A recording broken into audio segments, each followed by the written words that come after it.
the hell is going on? What's really going on? We said, what the hell happened? You don't have to know what the hell is on it. They see what's going on. I don't know what's going on. What is going on? We must find out what is going on.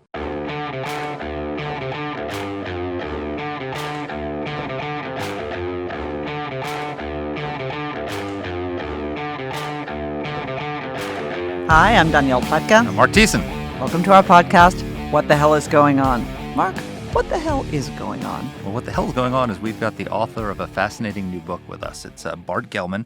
He's the author of Dark Mirror, Edward Snowden, and the American Surveillance State. And we're talking about the Snowden revelations. And Barton Gellman was the main journalistic contributor to this story, along with Glenn Greenwald and Laura Portas, who are activists. But he was writing this for the Washington Post. And he worked with Edward Snowden and helped in the process to bring to light the largest and most, I would say, most destructive leak of classified information in American history.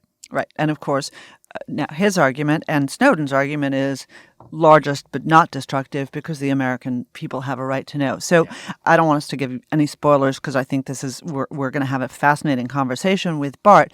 But just to get people back into this, and by the way, such a pleasure not to be talking about COVID. Coronavirus. Though you brought it up. I know, I did bring it up. I had to bring coronavirus up to it. Thank you, Dany. Yeah, because it's all we think about and talk about. But it is a pleasure not to be talking about it today. So for people to remember, there was an enormous amount of outrage at the beginning at these revelations that the National Security Agency was theoretically, supposedly listening in on Americans. Of course, it's not listening in on Americans. It's just collecting data about who calls whom, how long those calls last, what goes on. But that metadata program became the object of enormous outrage during the Obama administration. A lot of these were portrayed as excesses of the Bush administration in the prosecution of terrorists, that in fact we were implicating Americans, that we had a police state. And it was interesting because it brought together the sort of the libertarian right, those people who believe that government should do much, much less and should be less in our lives, and the paranoid left, the group that believes that the government is always out to get you, that the government just wants to know so it can follow you around and listen in on your calls with your mom, because apparently that's what the government does. And it brought together this group, and there was a lot of sympathy for Edward Snowden. You wrote a ton about this. I did. Why did we have this program? So this grew out of the post 9/11 period when we realized that we had not connected the dots to stop the 9/11 attack. The Bush administration started something called the Terror Surveillance Program, which was criticized as warrantless wiretapping. And later on, that was amended to require FISA warrants from the FISA court. The person who defended this most vigorously was Barack Obama. And let me read you what Barack Obama said at a speech in the Justice Department justifying this program. He said, first of all, the program does not involve the content of calls, the names or people making the calls. Instead, it provides a record of phone numbers and the times and lengths of calls, metadata that can be queried, and when we have reasonable suspicion that a particular member is linked to a terrorist organization. So this was the purpose of I could have written those words for George W. Bush. But he said, why is this necessary? He said the program grew out of a desire to address a gap identified after 9/11. One of the 9/11 hijackers, Khalid al-Mihdhar, made a phone call from San Diego to a known al-Qaeda safe house in Yemen. NSA saw that call, but it could not see that the call was coming from an individual already in the United States. The telephone metadata program under Section 215 was designed to map the communications of terrorists so we can see who they are and who they may be in contact with as quickly as possible. So this program was created after 9/11 because if we had been able to know that Mihdhar was in the United States and making that call from San Diego, we would have been alerted to the fact that the hijackers were already in the United States. I'm not saying that would have stopped 9/11, but the fact that we didn't have that information certainly hindered us from stopping the 9/11 attacks, and we wanted to get that information in the future to make sure we didn't miss critical intelligence about an attack on the homeland. Right. So what's interesting about Gellman's new book is that obviously Gellman is a journalist. He agrees a lot, clearly, with Edward Snowden, but not completely. Mm-hmm. What's interesting— Says he did more good than harm. Says he did more good than harm. Which I think is wrong. What's interesting to me is this.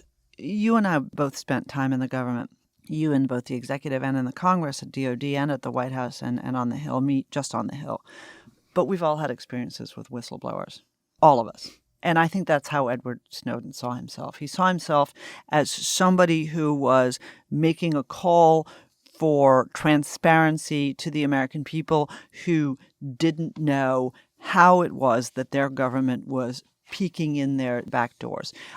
My experience, and you don't have to sign up for this, Mark, but my experience with whistleblowers is that while they may provide some useful information, and they often do, invariably there's something else going on there.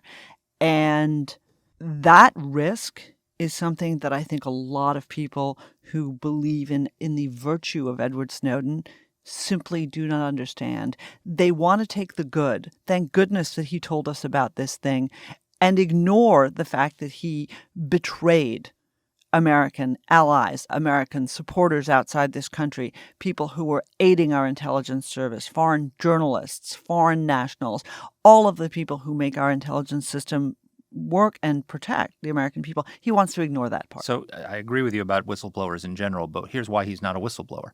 Take the case of the quote-unquote whistleblower in the Ukraine case with President Trump. What did he do? He went to the intelligence community inspector general and said, I'm aware I filed a whistleblower complaint. Edward Snowden went to Barton Gellman and Glenn Greenwald. That's not a whistleblower. That's a leaker.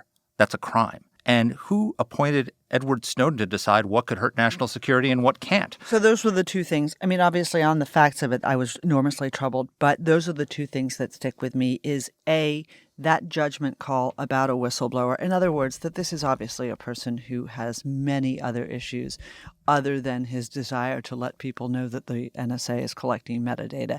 The second part of it is this, that we are in a country of rule of law. Now, there are plenty of nut jobs out there who want to suggest that our country is no longer a democracy because Donald Trump is president. But let me underscore to all of you out there, Donald Trump wasn't president when this happened.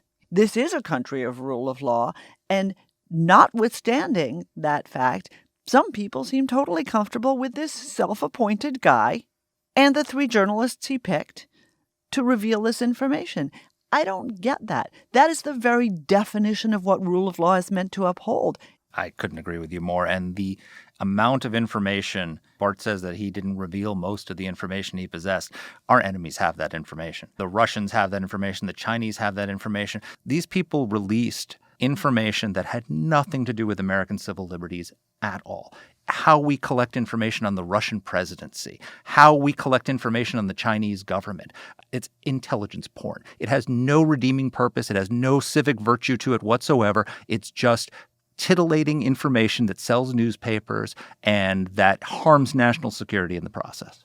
Okay, well, I can't think of a better lead-up to an interview than all of those extremely fiery adjectives, including the word titillating, which I believe that's the first time we've introduced that particular one into the podcast. Bart Gellman was gracious enough to join us. He's been on and off with the Washington Post for many, many years. He's contributed to Pulitzer Prize-winning stories. He's also an author. I had forgotten that he wrote Angler about Vice President Dick Cheney. And now he is the author of the book we're going to discuss today, which is Dark Mirror, the story of secret surveillance and Edward Snowden. And he knows that I'm a critic of Edward Snowden and of his reporting, and so he's a really good guy to come on the podcast and talk to us. I feel like every guest is a good guy to come on the podcast and deal with you, Mark. Everybody knows my pain. On to our interview. All right. Well, Bart, welcome to the podcast. Thanks for having me. So you have this new book out about your collaboration with Edward Snowden. Tell us why you wrote the book. So could I just rephrase that slightly? Sure. Ed Snowden was a source of mine, and I was a reporter. Okay. So collaboration is close enough to the word accomplice that it raises my hackles, because I was called an accomplice, which has legal meaning, by top U.S. government officials. I was also called an agent, and my relationship was arm's length as a journalist. What made me write the book was that it was an enormous global story that lasted over a year and still reverberates, and I felt as though there were parts of it I was never able to tell, and I was frustrated that the newspaper format made it hard to understand these enormously complex stories, and I wanted something that had some narrative and storytelling in it that could bring the whole thing into context. So, Bart, obviously you want people to buy your book called Dark Mirror, out already, but perhaps for those who are listening who haven't had the opportunity yet, you can talk us through a little bit. First of all, a little bit about what you focus on in the book, but also maybe give us some backstory on the relationship and how it built and, the whole story. So it's a fraught relationship with Snowden that had its ebbs and flows, and periods in which he was not talking to me at all, periods in which we were spending dozens of hours in back and forth, either on the keyboard through these sort of anonymous encrypted channels, or in 2 long visits I made to Moscow, where we sat face to face. And that's one of the storylines of the book, is the relationship with Snowden and how the story came to be. And another storyline is who he is. Who is Ed Snowden? How did he pull off what he pulled off? How did he manage to completely upend his relationship with the NSA, which is in the business of information dominance, which is to say, protecting its secrets and stealing other people's? How did he reverse that on the world's most capable surveillance agency? There's a third storyline that has to do with investigative reporting in general, and especially national security investigative reporting. I wanted to show step by step, moment by moment, how it was done. It's a real life spy thriller. The relationship and the cloak and dagger parts of it and how all this was done, this is most of all a narrative. But this isn't your first work with Snowden. You met him back in, I guess, just before 2013. How did you first meet? Because obviously love him, hate him, think he's a hero, think he's a traitor. Everybody knows who he is. How did you end up meeting him? He turned up in my inbox in an encrypted message signed only by the anonymous handle Virax, which I had to look up since I never took Latin. And it turns out to mean truth teller, so that was the name he assumed for himself. He said that he was a member of the intelligence community who could not identify himself as yet. He had a very important story for me, which he could not identify as yet. But it was going to be a big deal, and it had to do with the overreach and civil liberties in the intelligence community. And my first reaction, to be honest, was, oh, here we go again. Because as a national security reporter, I get a lot of spooky tips in my inbox from people who range from mentally disturbed, just cranks, or sincerely misled people, or people who think they have gigantic stories but don't. The odds of a tip coming in from out of the blue, from out of nowhere, and dropping a stupendous story on your lap, that's just not the way it works usually. Just step back a second and tell us exactly what it is, in broad brush terms, that Snowden did and Snowden found. Edward Snowden was a contractor and employee of the CIA and then a contractor for the NSA. He was a system administrator for most of the time. He worked his way up from tier 1 to tier 3, so he was the top level of system administrator responsible for managing the flow of classified documents, among other things, in the Kunia NSA station in Hawaii, which looks basically toward the Pacific. For another part of his career there, he was working for an organization that tried to detect and stop the incursion of foreign intelligence agencies into U.S. secrets, mainly operating against China. During this period, he extracted some large quantity of documents over a period of months and saved them onto removable media, smuggled them out of his workplace at the NSA, and reached out to 3 journalists, myself, Laura Poitras, and Glenn Greenwald. And after a long period of time during which he sort of, in my case, vetted me to decide whether he could trust me with this material, and I vetted him to decide whether he knew what he was talking about, he handed over large caches of these documents to us with the request that we take a look at them, decide what's newsworthy, and if we think it's newsworthy to publish. Tell us the main breakthrough story you had, which was about the NSA metadata program. Tell us what that revealed and what you found out. There were several large disclosures, big picture. One was that the NSA was collecting records of every telephone call made by every American, whether local, national, international call. If you dialed your best friend, if you dialed your workplace, if you dialed a friend overseas, or a colleague overseas, or a conspirator overseas, there was a record of each of these calls, who called whom, when, how long they spoke. But not the actual dialogue, right? Just the fact of the call. Not the words. Right. not the words of the call. So that's called metadata. When there's a large enough quantity of information and it's subjected to big data analytic techniques, it is remarkably revealing. So there's a professor of computer science that I quote in the book who says, just imagine a situation in which a woman gets a call from her doctor, then she calls her mother, then she calls a man who she has been talking to frequently late at night, and then she calls a reproductive services clinic. You get a very clear picture of what just happened just from the metadata. And so did you uncover any evidence that the NSA did that to Americans? The point of the that we're not connected to a terrorist in any way? The answer is no. There is no evidence that the NSA abused this power. The question is whether Americans knew that they were subjected to this kind of scrutiny. They not only collected this, but they did a kind of analysis called contact chaining, which means that they prepared a kind of instant social network on every telephone number. I think the latent power of that, the assumption of that kind of power over information, is something that is worth a public debate. As a citizen, I'm creeped out by it, and I don't want the government to do that with me. So Jabbar, I completely hear what you're saying, and I think obviously there are many Americans who share that sentiment. Let me just try and bring what you just said into 2020. Are you equally creeped out by the data that we've been reading in the New York Times derived from cell phone information about how many people are leaving their homes to go out in the 10th week of lockdown, and equally creeped out about the tracking system that's being used for the coronavirus, which basically can track the same thing? You know, you go to the drugstore, you make a call to your mom, you do. Are you equally creeped out by that? I'm curious. The answer is conditional. There are subtle questions about this that make a huge difference.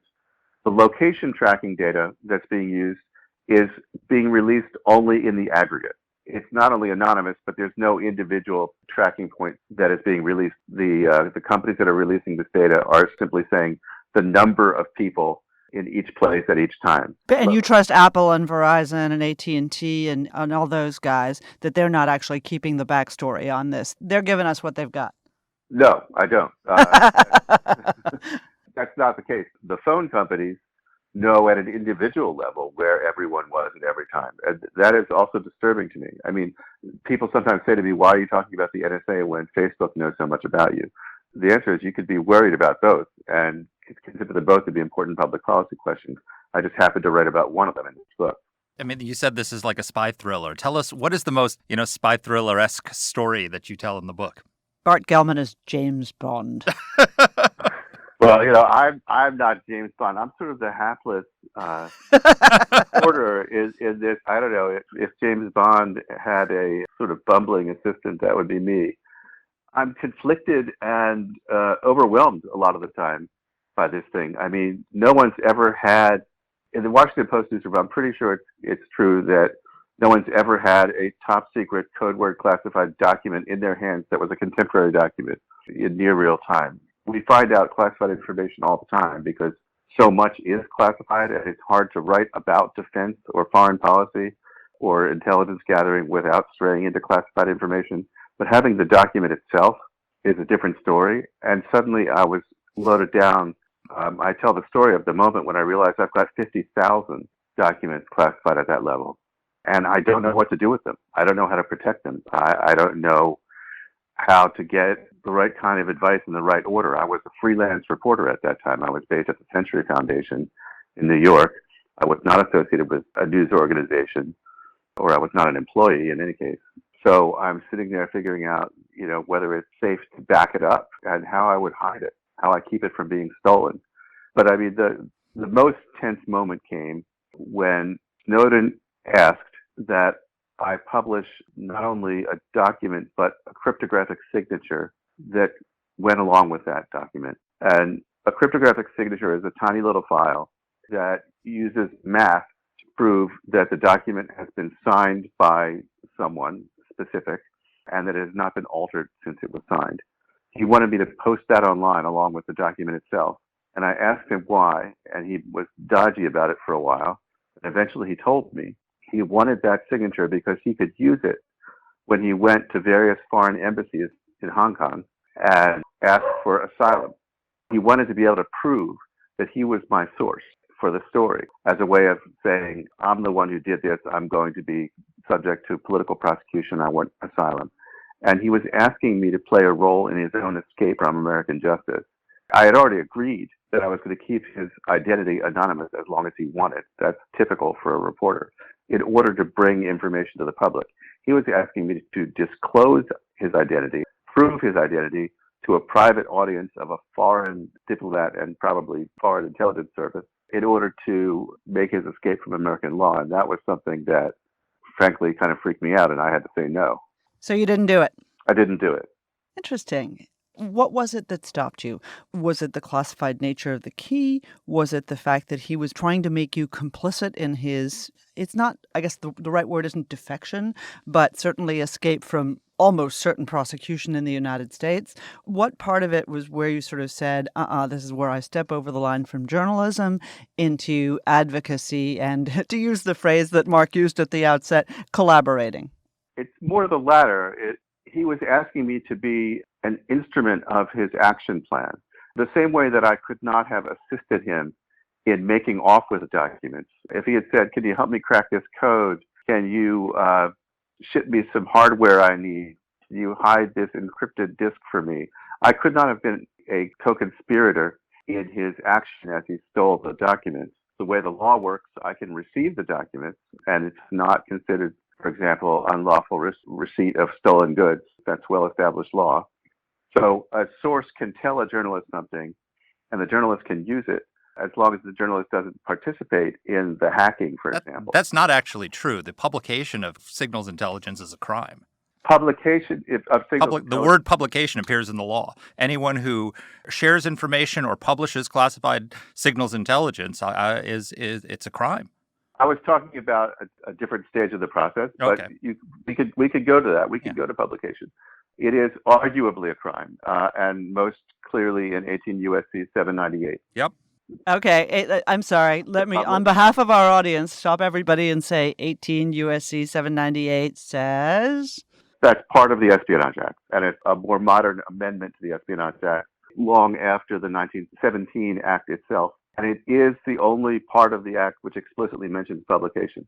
Yeah. That has never been tested. Yeah. It has not even been charged. And you were not prosecuted, were you, Bart? I was not, but it was not out of the question. I mean, it was a subject that I had discussed at some length with the lawyers for the Washington Post. Well, never has there been such a disclosure of classified information in history either. So your disclosure certainly tested that law, or pushed the government to test that law, possibly. Right. And a different aspect of the law, but a similar one, is being tested in the Julian Assange case, because he's charged with a number of different things, but 3 counts of his indictment are solely on the ground of publication. I happen to think that's very dangerous. I think that because his is not about signals intelligence, it's just about national defense information, or in the law, in the words of the statute, information relating to the national defense. As I say, that is something that's done every day in every newspaper that covers national and international affairs. You're saying that what Julian Assange did is the same thing that the Washington Post does? I don't think what that's even close to true. In the 3 counts of the indictment that I'm talking about, the sole crime that's charged is that he published for all the world to see, it uses the word published for all the world to see, information relating to the national defense. That's the whole crime. Yeah. If he's convicted on those counts, that would be something that's never happened before. I want to get back to Snowden, but what Julian Assange did was release thousands of unredacted diplomatic cables and intelligence documents that included the names of persons throughout the world who provided, this is the quote from the indictment, included the names of persons throughout the world who provided information to the U.S. government in circumstances which could reasonably expect their identities would be kept confidential. These sources included journalists, religious leaders, human rights advocates, political dissidents who were living in repressive regimes and reported to the United States abuses of their own government and their political conditions within those countries at great risk to their own safety.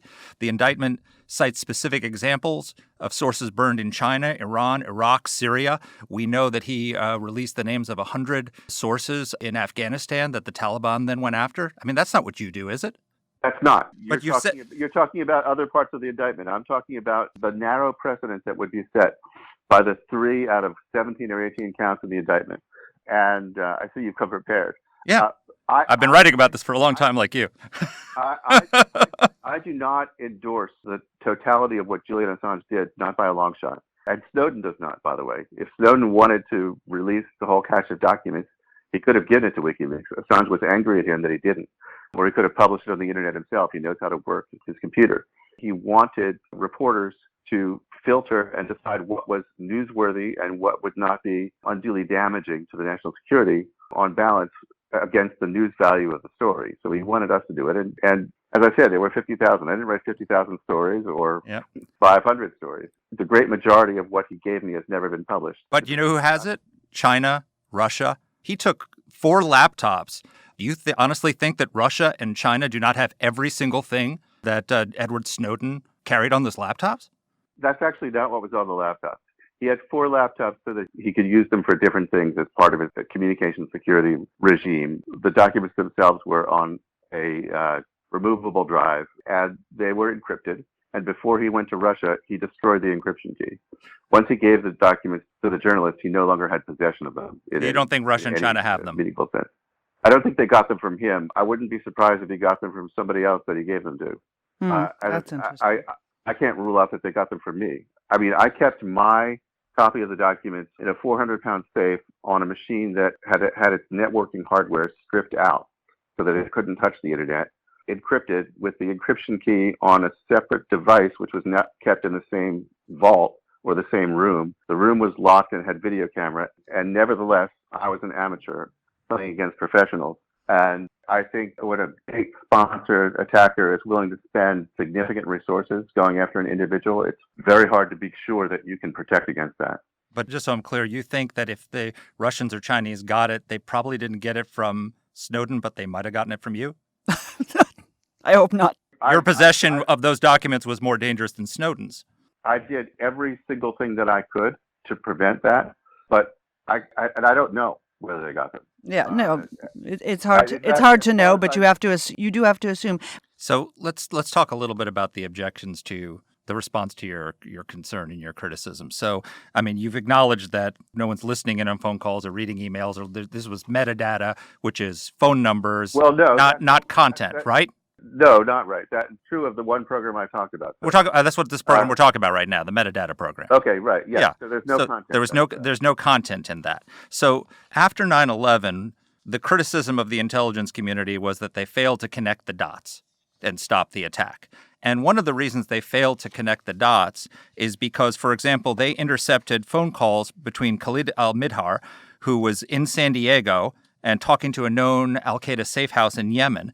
And they didn't see that the call was coming from San Diego. So they didn't realize he was already in the United States. And so the reason we couldn't connect the dots is because we didn't have a field of dots. So what the metadata program was doing was creating the field of dots that we would connect. Your dot wouldn't be touched unless you were connected to a terrorist. What's wrong with that? So 2 things that I'd say. I don't want to get sidetracked into a debate over 9/11, but my understanding of the 9/11 Commission's finding was that the U.S. government had, in fact, all the information that it needed in order to detect and stop the plot, that it was walls inside the U.S. government, and in particular, failures of communication within and among different offices at the FBI and CIA that prevented the pieces from being assembled. The dots were in the hands of the U.S. government. Not the specific dots you're talking about, but enough. Well, that's an important dot. You're suggesting that was not an information problem, but a competence and transparency problem. It was a flow of information problem, not the lack of having sufficient evidence in hand. So it would be worth debating whether the government should be permitted to collect all this information about us, even if it were valuable information. It happens that in this case, this program, according to the NSA itself, it turned out not to be valuable. In the early days, this telephone call records collection was described as vital and having stopped many plots. But on further reflection, on further digging, a presidentially appointed commission found that that was not the case, that it had not provided unique information, except on a very small matter on 1 or 2 cases. The NSA itself decided that the program was not worth continuing and does not call for its continuance right now. The authority for it, by the way, has lapsed. It lapsed in February, and Congress is still arguing about, along with the president, are still arguing about whether to renew it. But the NSA itself is not interested in renewing it. and voluntarily stopped. After being beaten over the head and shoulders about it and having it constrained, Yes. having the metadata taken out of their hands and sent to the telephone companies, having it so restricted that it was basically unusable. Okay, Bart, so, you said that your thinking about the metadata program is, while it's an enormous amount of power and a potential source of abuse for the U.S. government and is something very much worth debating, but that you have no information it was actually used in a malign fashion.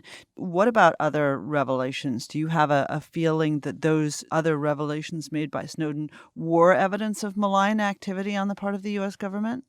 No, I'm pretty clear in the book. I believe the U.S. government was doing its best to protect the country. Now, it's not all about terrorism. It's not even the majority of the intelligence that's collected. In fact, you would be surprised and distressed, I think, if you found out that the government was putting all its intelligence resources into terrorism. It's just the one they like to talk about the most. Right. I mean, we need to know about the flow of weapons and secret alliances and foreign government intentions and negotiating positions. I mean, intelligence has a list of more than 1,000 high priority topics that it's supposed to be gathering on, and they're ordered in order of preference. And, it's sort of an endlessly intricate bureaucratic process that synchronizes the federal government's desires for information over the course of a year. I believe that the NSA was doing the job that it was given, that it was trying to follow the law, and that sometimes the scandal is what's legal.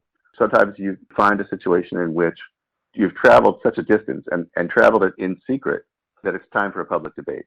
If you reveal these programs, and the public is shocked and horrified, not the whole public, but enough of them, and demand change.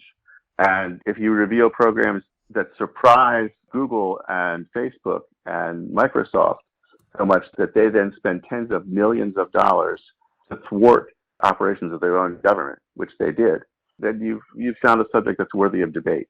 Let me talk about one other set of programs, because these are about content, not just about metadata. The NSA obtained content in large quantities two ways. One was through secret classified channels. It went to big companies like Google and said, "Give me all you've got on Dany and Marc." They did that, and I'm sure that you guys are troublemakers enough. Mostly Marc. That I'm being facetious, because those targets were foreign targets unless they had an individual warrant. We're American citizens, so you're not. They actually didn't do what you just said, because we're American citizens. Right. The Dany and Marc of Europe, let's say. Okay. Yeah, but that's completely lawful and legitimate. Yeah. Foreign targets. As I'm saying. Yeah. Okay. Those targets were foreign. What I found was two things. They were doing this in very large numbers without individual warrants. They had convinced the Foreign Intelligence Surveillance Court that it would be okay to just approve a set of rules in which the NSA would say that it had good reason for asking for names, and then the NSA could feed hundreds of thousands of names or email addresses to these companies and say, "Give me what you've got on them." And this is, when you get that information, you're getting usually gigabytes of information. You're getting photos and videos and business documents and 5 years of email and so on. Now, here's the crucial part of it. I was able to examine 160,000 actual communications that were obtained through this method. And we did a computer-assisted analysis of it and found that for every target in that big pile of information that was gathered, there were 10 times as many bystanders who had nothing to do with the foreign intelligence that they were trying to obtain, many of whom were American and who were incompletely minimized. That is to say, their identities were discernible from the files. Sort of like Michael Flynn. We got a whole other podcast coming up on that one. You're not going to be a part of that. Bart, can I just interject and ask you a question? You just said Yeah. We used computer-assisted analysis. Who's the we here? That's me and my colleagues at the Washington Post. I got the Post to hire a guy named Ashkan Soltani, who's an expert in security and privacy and a computer scientist. And we subjected, when we were dealing with a very large quantity of documents or of information, there were probably tens of thousands of pages in this particular set of files. Got it. We went through to enable a computer-assisted count of targets and non-targets. So you've got this great big pile. They call it incidental collection. It's when you weren't aiming for it, but you got it anyway. But incidental doesn't mean accidental, and it doesn't mean inadvertent. It doesn't mean undesired. And what did they do with it? That's the thing. They kept it and they repurposed it. So for this giant bucket of content that I'm describing, they were not allowed literally to say it when they first collected it, let's collect on Marc and Dany because you are American citizens and you're not fair game. But You could have been swept up into this bucket. Many, many Americans were. And the FBI later, for unrelated reasons, was allowed to trawl through there, and then it could say, what do you have on Mark? What do you have on Dany? Because they'd already collected it. Without a warrant? Could they do that without a warrant? Yes, without a warrant, without even a full field investigation. They could do it at the stage before they reached preliminary investigation to decide whether to take the next step against you. Was it used against Americans in prosecutions or in investigations? Well, that's a great question. Thank you. It almost certainly was used to build cases, but only in the very, very few cases have they disclosed to Americans who are defendants in court that information about them was obtained through this particular set of authorities. What they usually do is known as parallel construction. They find out something through the intelligence gathering method, and then they say, we don't really want to talk about this in court. Let's now find another way of proving the same thing. Now that we know it's there, let's go look for other signs of it, and then they'll present those in court. So, this country was founded by people who wanted to get away from an invasive, domineering, demanding monarch who had too much power over them. So on the one hand, your story, and I would say even Snowden's story, resonates in that way. You never want government to have too much power, and that's been one of the things you've really been emphasizing is, not that you necessarily think these things in and of themselves are so terrible, but the American people need to know about them and deserve to debate them. Here's my question for you, though, and I want to be honest and say I don't agree with you. You said, you were very honest in your book, and you said, I'm quoting here, I think Snowden did substantially more good than harm. He also gave material to other journalists that you mentioned, Glenn Greenwald and Laura Poitras. These are people I consider on the absolute fringes of American politics. I wouldn't even consider them journalists. I don't consider them journalists. These are extremists, at that intersection of far left and far right that deserves to be expelled from the public sphere. Do you worry about that at all? Do you worry about this association with people who are fanatics and extremists? So let's unpack that. First of all, not journalists, come on. We have a very long tradition dating back to our very first days as a republic of journalism as advocacy. It wasn't always pretty, and it wasn't always nuanced or restrained. It could be pretty wild. That is part of our journalistic tradition in the commentary. Is Assange a journalist? No, I don't think he is a journalist, and I don't care because really fixed on Assange. For many of the things that he did, I don't agree with them. I wouldn't have done them, and I don't consider them to have been journalism. For some of the charges, and this is the part that really concerns me, he is charged with actions that are identical to what a journalist does. And if they are made felonies, there's big trouble for the Wall Street Journal and the New York Times and any publication you care to name that covers national security. Well, come back to the extremism question and the community that this is. My politics are not Glenn's. Laura is not as open about what her politics are, but they were competitors. I worked with Laura at the beginning. She introduced me to Snowden because she wanted help in understanding whether these disclosures were real. But she quickly, went her separate way. She became a competitor.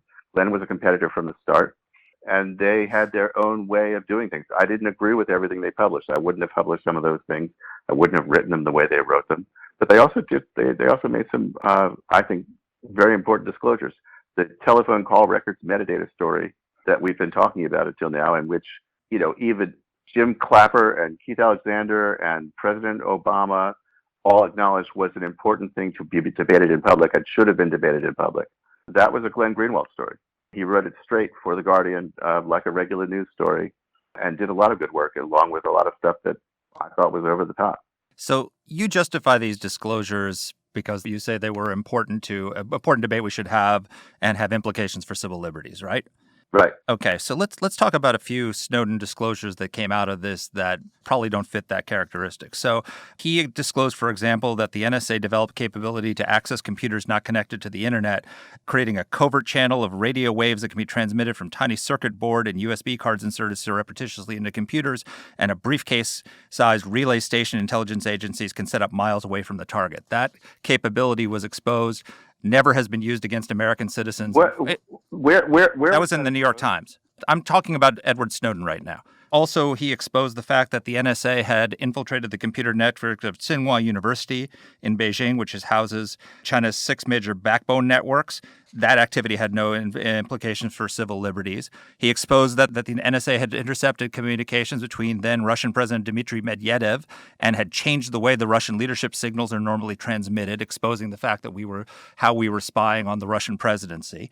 He exposed the fact that the NSA had been using data from internet hubs in South and West Germany to monitor internet traffic in Syria and Mali, 2 hotbeds of al-Qaeda activity, which tipped off our enemies that how the U.S. was monitoring them. He exposed the NSA's Office of Tailored Access Operations, which finds ways to break into computers of the United States adversaries and intercepts delivery electronics and bugs in them. All those were focused on valid foreign intelligence targets. Mike Hayden calls that intelligence porn.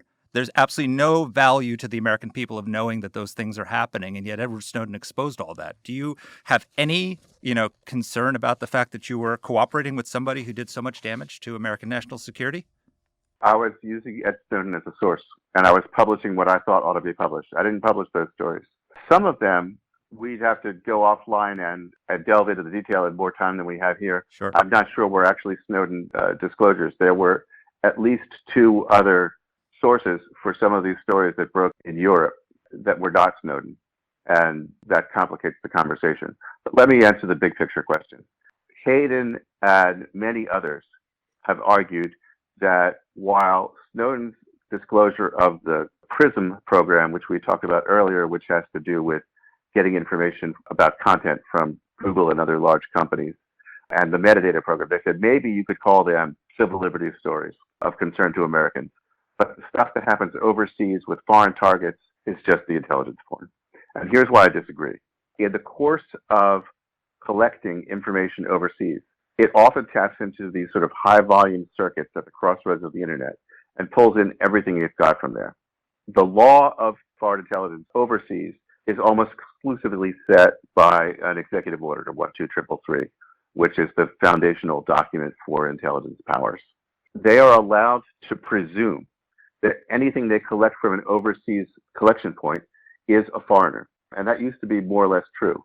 But it's not true in the age of the internet, which respects no geographic boundaries.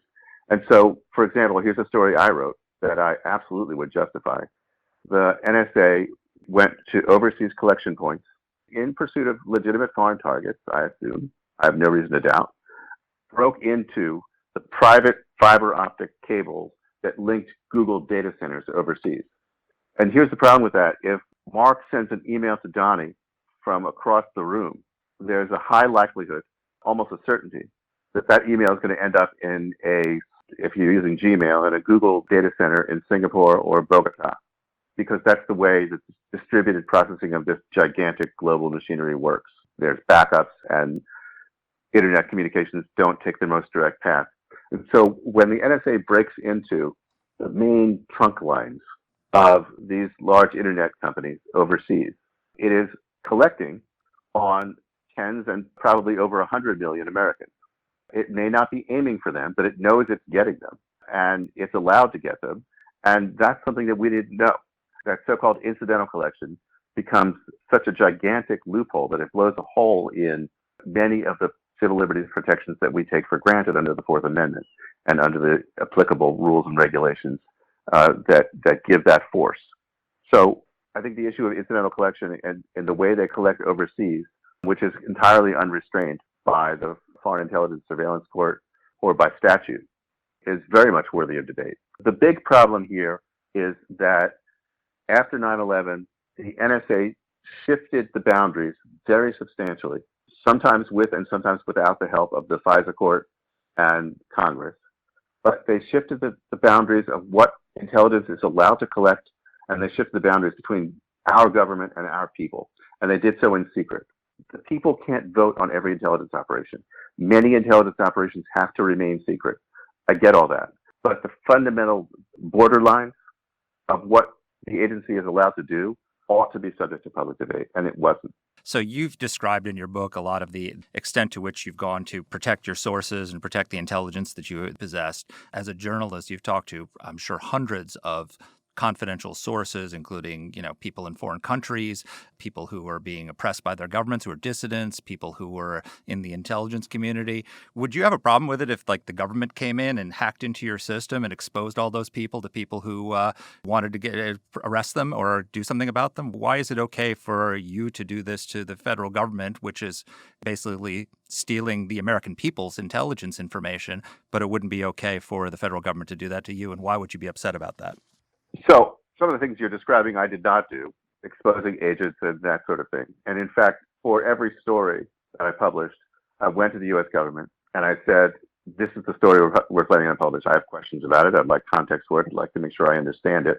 And they got to say, we don't want you to publish this or that part of the story, or we hope you won't write the whole story at all. Mm-hmm. And there are many cases in which their requests were well considered and well reasoned, and we did not publish.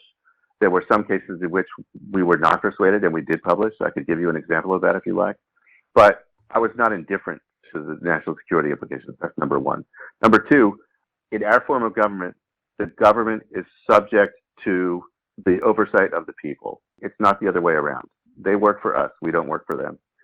For the same reason that you don't have a privacy interest. If you're in government, you don't have a privacy interest. It's personal to you in the policies that you make and the things that you say in secret. There is a public interest in, for example, the sort of free and uninhibited debate. And so sometimes you have privileges, for example, in freedom of information laws. But in general, we have privacy against government. The government doesn't have privacy against us. Here's my wrap on this. I think, this is all very thought-provoking. Reasonable people can disagree about a lot of the issues that you raise, and no matter what, this is an extraordinarily interesting and challenging topic. For me, one of the nails in the coffin of a person like Snowden is that he, for all intents and purposes, defected to Russia. Finish your question, but no. And that really is that's sort of, that is actually my last question, because it changes the prism through which one has to look at these revelations. After first defecting to China and then trying to defect to Cuba. Yes. Right? Yes. Russia was not supposed to be the endpoint. He was supposed to be in Havana. Somewhere warmer. But anyway. Defection's actually just simply not the accurate word. There's no evidence that he transferred his allegiance to a foreign state that was hostile to the United States. He stated publicly, for whatever it's worth, his stated reasons where he wanted to empower the American people to improve the American government, that his motives were public-minded here. Now, you don't have to take them at face value. I didn't take them at face value. Mm-hmm. But just as a small factual correction, his through ticket was to Ecuador. His intent was to fly, to change planes in Moscow, change planes in Havana, and wind up in Ecuador. I've seen the ticket. Got it. So another friendly government. And of course he was not going to go to a friendly government. He was not going to go to a place that was going to extradite him. Yeah. So he was looking for the least worst choice as far as he was concerned in terms of protection against extradition. And he did not intend to be in Russia. He's in Russia because his passport was revoked while he was on this circuitous flying route. There are lots of people who surmise and say, well, of course, anybody who's in Russia is under Putin's thumb and therefore must be cooperating with Russia. A, he didn't bring the documents. I know that. B, he doesn't need money from the Russian government.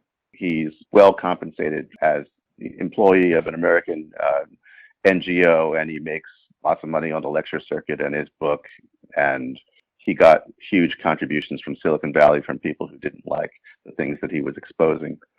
So he's not dependent on the state. If Russia wanted to put a squeeze on him, I'm sure it could do all kinds of nasty things.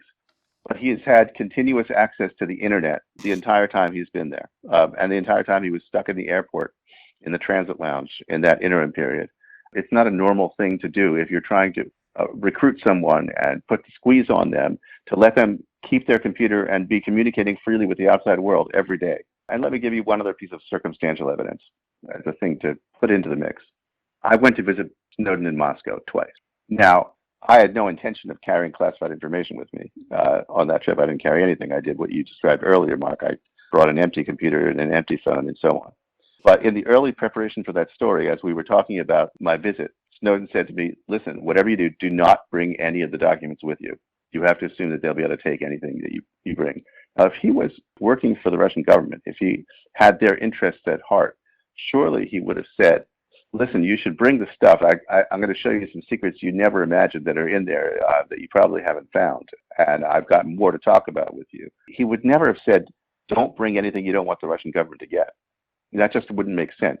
There's a lot more than that. I don't have time to get into, but there's lots of circumstantial evidence that persuades me that his profile doesn't fit a plausible interpretation of being a spy. Well, Bart, you've been very generous with your time. And also, I know you know that I've been a very big critic of Snowden's and of the publication of these things. So I really appreciate personally that you were game to come on the podcast and have a friendly, if tough, debate on some of these issues. Well, thank you for having me. I really believe people ought to talk to each other and not just... I agree with you 100%. I think it's great that you came on and that we had this discussion. And I think our listeners learned a lot. And I certainly did. Thanks for having me. Thanks Thank you. a ton, Bart. I got to say, okay, maybe he did want to go to Ecuador via Hong Kong, Moscow, and Havana. Okay, Bart's seen the ticket. I believe it. Okay.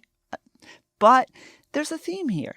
The other people who Snowden leaked to are people, in particular Glenn Greenwald, who find themselves often in sympathy with the perspective of the Putin government, who find themselves often arguing for Russia's side on a whole variety of issues.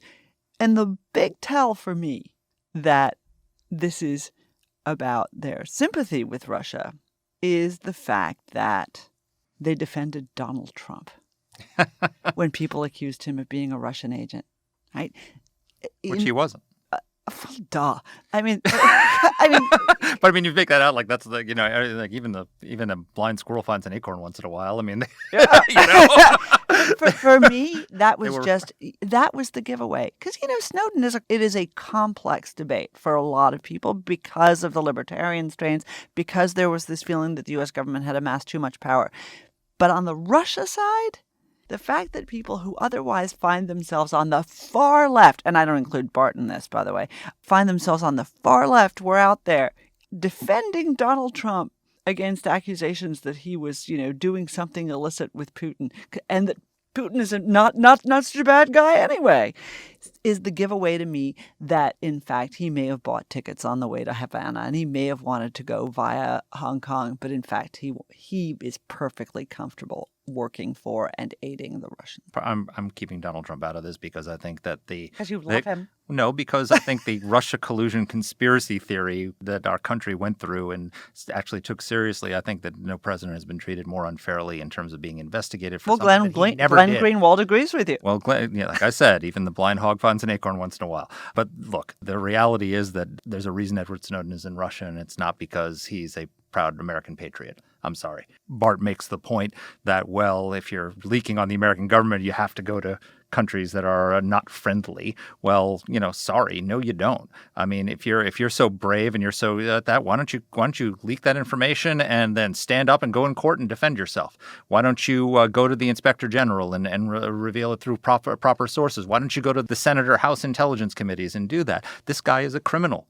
And he's on the run. He's a criminal and he's a traitor. He's a traitor, and he is hiding out, just like so many defectors have. The Kim Philbys of the world and all of the traitors who went over to Moscow during the Cold War. He's just the post-Cold War version of that. One of the things that really grosses me out is the notion that Edward Snowden doesn't need money, that he's being supported by people in Silicon Valley. Bart said that, and we didn't really talk about it. But who the hell is giving Edward Snowden money living in Russia? Really? Yeah, it's appalling. I mean, again, I think what you said is right. And I know you don't like me bringing beloved Donald Trump into this, but, the whistleblower from the agency on the Ukraine call is in this country. Yeah. He hasn't defected anywhere. He hasn't moved anywhere, to use a less loaded term. The other thing that I will say is that the notion that the Russians don't have this. Mike Hayden had a great quote about this, and you guys know that we talk about Mike Hayden often. Very, very fond of the former head of the NSA, former director of the CIA, and a wonderful... Who managed this program. And a wonderful better man. Than Snowden than... But he said, all I've got to say is that if the Russians and the Chinese don't have this, and I'm paraphrasing, shame on them. That's exactly right. Because this is a treasure trove for them. The idea that somehow sticking stuff in a safe keeps it safe, that keeping the key elsewhere keeps it safe. I'm sorry, once these documents are out in the open, it's fair game. Yep. And I'm struck by the fact that Bart acknowledged that they may not have gotten them from Snowden. They might have gotten them from him. The reality is, he described for us how he's sitting at the Washington Post headquarters in a locked room with a safe with tens of thousands of pages of the most highly classified information in the U.S. government. He shouldn't have that information. That shouldn't be sitting in the hands of a private citizen. It was also given to two other quote-unquote journalists. I'm sorry. They didn't share it with anybody. This guy whose honor we already know it does not exist didn't give it to anybody besides these three guys. What? And we have reason to believe that. Why? Because he's not a liar? Because he's not a thief? Because he's not a traitor? I'm sorry. What? Nope, that's exactly right. It strains credulity. And so much of the stuff that he revealed, the NSA program got a lot of attention, but so much of the stuff he revealed was revealing tradecraft, how the United States government spies on our adversaries, on Russia, on China, on terrorists. I thought you made that case very well on the podcast. This guy is not a hero. He's a criminal. And he belongs behind bars, and I hope we get the chance to prosecute him. I hope we extradite Julian Assange into this country and prosecute him too, because we need to put a price on this kind of leaking. Well said. So, agree, disagree, just want to learn more. It is certainly a book well worth reading. Bart Gellman is, if nothing else, as a lifelong journalist, and I read about his exploits as a journalist in high school when I was looking up his bio. A lifelong journalist, a fine writer, and always worth a read, and a absolutely game because he was willing to come on a show with two people who disagree with him. And, of course, Marc is really mean about these things. So thanks, guys, for being with us. Look forward to seeing you soon. And our team here at AEI is Alexa Santry, Matt Weinset, Jen Moretta, and Macy Heath. Let us know what topics you'd like us to cover. You can get in touch with the show by emailing us at whatthehell@aei.org. Or you can reach us on Twitter. I'm at @dpletka. And I'm at Marc Thiessen. That's Marc with a C. Please rate and review the podcast. If you like the show, please subscribe, share it, comment on Apple Podcasts, or wherever you're listening to this. Thanks for listening.